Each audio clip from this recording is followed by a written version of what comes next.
Hi, we're going to have a little look now at making percentages, maybe harder ones.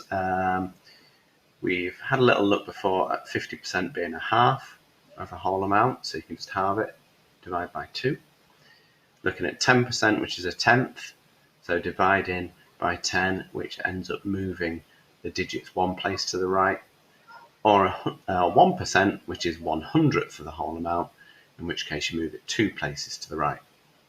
Using this, we can find out percentages, all sorts of percentages of amounts. So let's have a little look at 35% of 800, for example. Now, if we were to say, right, how could we find 35%? We could find 10%, have 3 of those, and then halve 10% to find 5% and add it on. Let's try that. So 10% is going to be 80, because we've just moved it one place that way. So 30%, tell you what, let's halve it first and find 5% while we're at it. 5% is half of 10%, so half of this is 40. And then if we want to find 30%, it's going to be 3 of these. 3/8 are 24, so it's going to be 240. So to find 35%, we want our 30%, which is 240, and our 5%, which is 40, and add those together, and you get 280.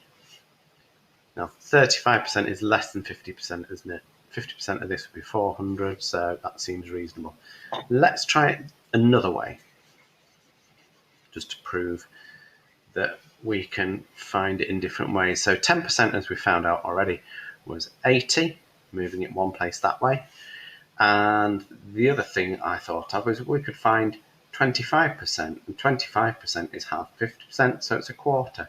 So if we halve 800, it's 400. Halve it again would be 200. So 25% would be 200. Sorry, 200. Okay, so 10% is 80, 25% is 200, and then add the two together, you get 35%, which is 280. So it's the same answer as before, just done in a different way. Okay, so these 3 very, very useful percentages can help you find a combination of percentages of amounts. I hope that's useful.